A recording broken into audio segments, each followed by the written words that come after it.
1 Samuel, chapitre 6. L'arche de l'Éternel fut 7 fois dans le pays des Philistins, et les Philistins appelèrent les prêtres et les devins, et ils dirent, « Que ferons-nous de l'arche de l'Éternel?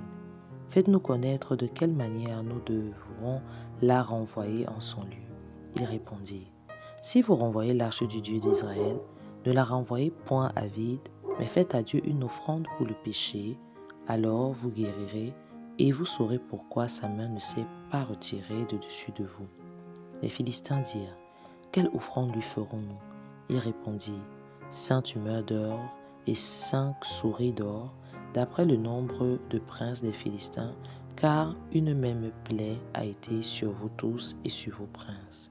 Faites des figures de vos tumeurs et des figures de vos souris qui ravagent le pays, et donnez gloire au Dieu d'Israël. Peut-être cessera-t-il d'appesantir sa main sur vous, sur vos dieux et sur votre pays. Pourquoi endurcissez-vous votre cœur comme les Égyptiens et Pharaon ont endurci leur cœur? N'exercera-t-il pas ses châtiments sur eux et ne laissera-t-il pas alors partir les enfants d'Israël?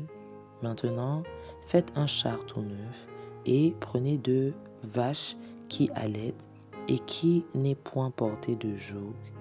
Attelez les vaches au char et ramenez à la maison leurs petits qui sont derrière elles. Vous prendrez l'arche de l'Éternel et vous la mettrez sur le char. Vous placerez à côté d'elle, dans un coffre, les objets d'or que vous donnez à l'Éternel en offrande pour le péché, puis vous la renverrez, et elle partira. Suivez-la du regard si elle monte dans le chemin de sa frontière vers Beer-Shemesh. C'est l'Éternel qui nous a fait ce grand mal. Sinon, nous saurons que ce n'est pas sa main qui nous a frappés, mais que cela nous est arrivé par hasard. Ces gens firent ainsi. Ils prirent 2 vaches qui allaitaient et les attelèrent au char, et ils enfermèrent les petits dans la maison.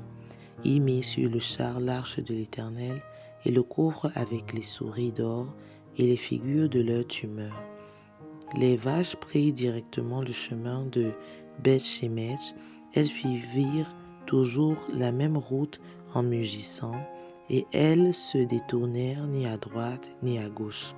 Les princes des Philistins allèrent derrière elles jusqu'à la frontière de Beer-Shemesh. Les habitants de Beer-Shemesh moissonnaient les blés dans la vallée. Ils levèrent les yeux, aperçurent l'arche et se réjouirent en la voyant. Le char arriva dans le champ de Josué de Beer-Shemesh et il s'arrêta. Il y avait là une grande pierre. On fendit le bois du char et l'on offrit les vaches en holocauste à l'Éternel. Les Lévites descendirent l'arche de l'Éternel et le coffre qui était à côté d'elle et qui contenait les objets d'or, et ils posèrent le tour sur l'arche, sur la grande pierre. Les gens de Beer-Shemesh offrirent en ce jour des holocaustes et des sacrifices à l'Éternel. Les 5 princes des Philistins, après avoir vu cela, retournèrent à Écron le même jour. Voici les tumeurs d'or que les Philistins donnèrent à l'Éternel en offrande pour le péché. Une pour Asdod, une pour Gaza, une pour Ascalon, une pour Gath, une pour Écron.